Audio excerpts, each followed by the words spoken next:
Galatasaray 1, Barcelona 2. Yes, people, iFootball here, and Barcelona progress into the quarter-final of the Europa League. As always, if you enjoy football reviews, please consider subscribing on my road to 700 and drop a like down below so this video gets out to more people, and leave your thoughts of this match in the comment section down below.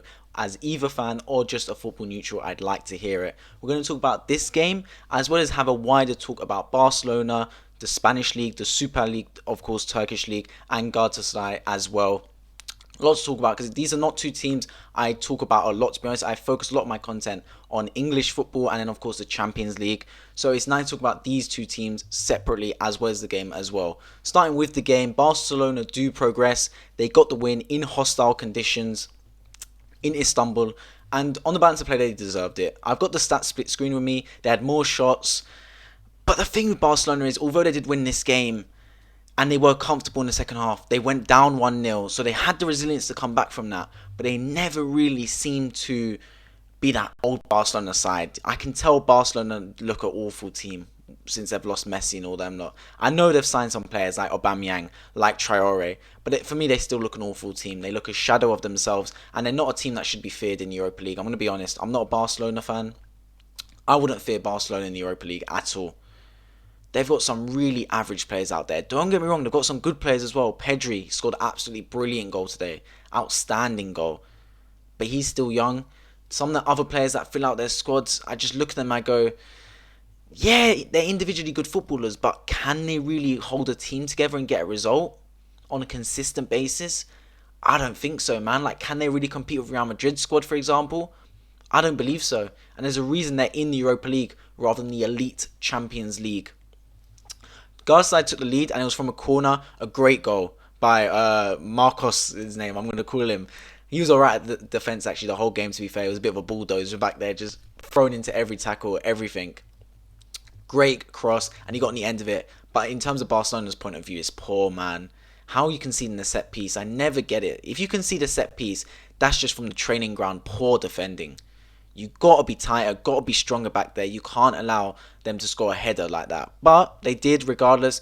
Barcelona came back in the game, and to be fair, since when Galatasaray scored, they were playing a lot of counter-attacking football, but Barcelona took initiative after that, and they went on to dominate the ball, dominate the play. The second goal for them after the half came due to a bit of controversial circumstances. Van Aanholt was off the pitch, Galatasaray's left back, and then Barcelona clearly took advantage because with the 10 men, they just shot, and then the left back wasn't there to cover. It came out to De Jong, who headed it back across goal, and then Aubameyang slotted it in for the goal to make it 2-1 to Barcelona, and then from then on it was basically Barcelona just dominating the ball, taking the sting out the game. And they go on to progress. And it's a bit of a shame because I do think Galatasaray put a lot into it. It just wasn't quite enough to compete with Barcelona. And at the end of the day, you get what you're given in football, in life, in anything. And Galatasaray, although they gave it their most, they clearly had the defensive mindset, the counter-attacking mindset. They didn't really come to take on Barcelona toe-to-toe. And they got what they deserved in that aspect. The game plan was very simple. If you don't concede, we win the game. And they scored. It was going perfectly, their game plan. They were 1-0 up. All they had to do was shut up shop. And they didn't shut up shop properly.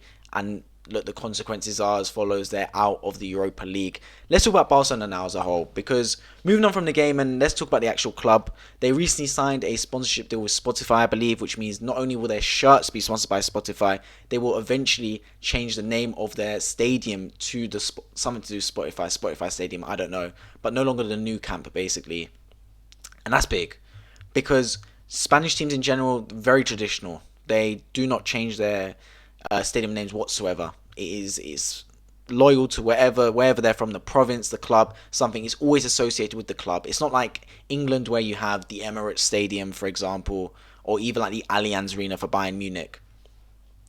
So the fact that they're doing that shows one of two things. Barcelona are financially troubled. They are troubled financially. And they're trying to fund some kind of transfers here, because at the end of the day, everyone knew Barcelona was in debt. They couldn't even re-sign Messi, their best player, arguably one of the greatest players of all time. Yet they still in January managed to get Aubameyang on contract. Yeah, it was free, but they're still paying wages, which are quite a lot. Adama, Ferran Torres, like they were still signing players even though they're meant to be broke. So I don't know where that came from. Clearly they're going to use this Spotify money to finance players because they are that down bad that they need money from somewhere.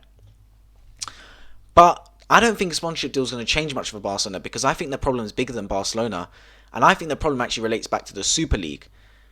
And there's a reason that the man spearheading the Super League was Perez of Real Madrid. It's because he's seen it, man.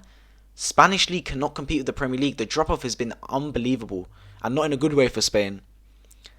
At a time, I'm talking a good 5-6 years ago maybe, the La Liga and the Premier League was kind of on par. They were both very competitive leagues. And like fans were watching both. But fast forward about 6-7 years down the line to present day, the La Liga's dropped off massively. Massively it's dropped off.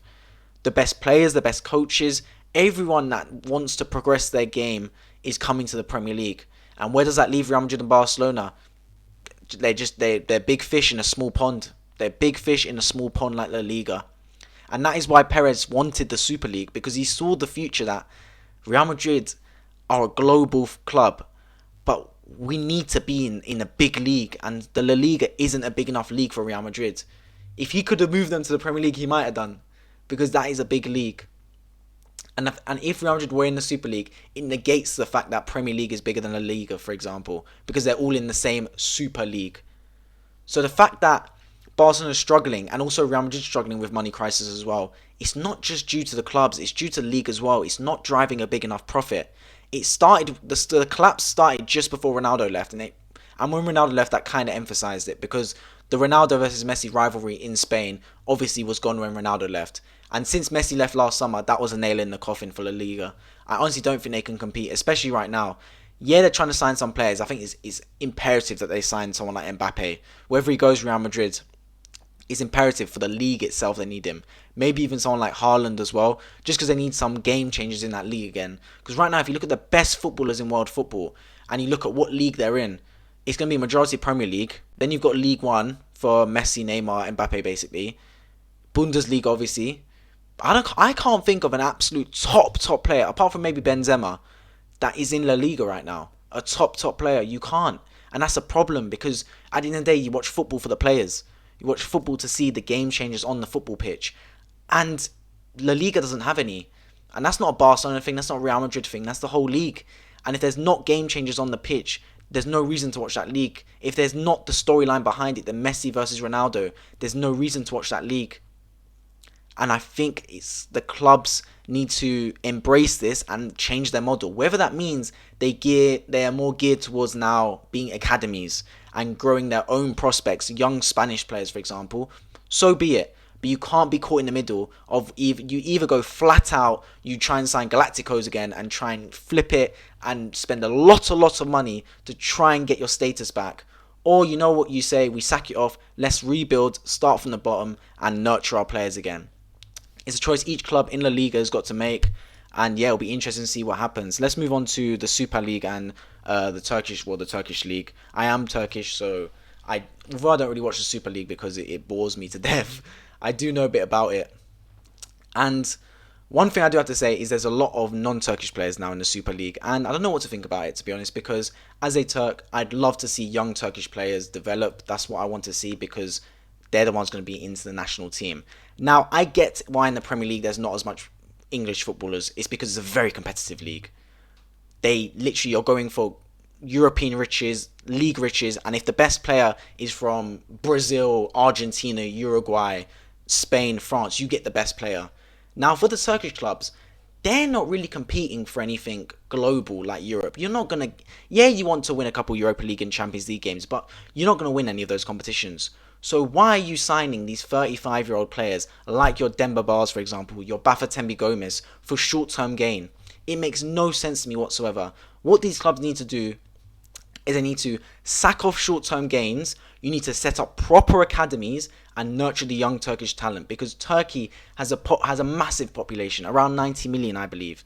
A football-mad country. You are telling me you can't get good young Turkish players?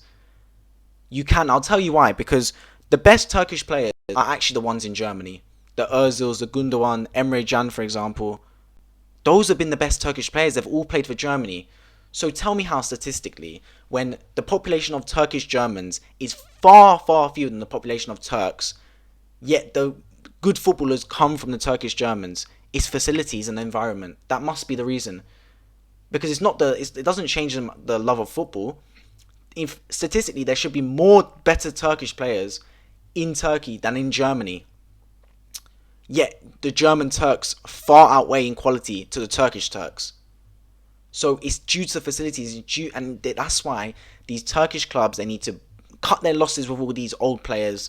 They need to stop going into the market to sign these old heads. What they need to do is they need to invest their money for the future, set up youth camps and academies for all the clubs, and nurture the young Turkish talent, because there's great Turkish footballers out there, man. Honestly, like, I go to Turkey basically every summer. I see it. Like, you can see these, like, the Turkish boys playing on the street, whether it's in the cages, on the Astro, whatever. Like, it's a football mad country, and it's a country that can become a football powerhouse. There's no reason Turkey shouldn't become a football powerhouse. It's just you need to invest in the facilities. You need to trust these young players, and you will get the best out of them.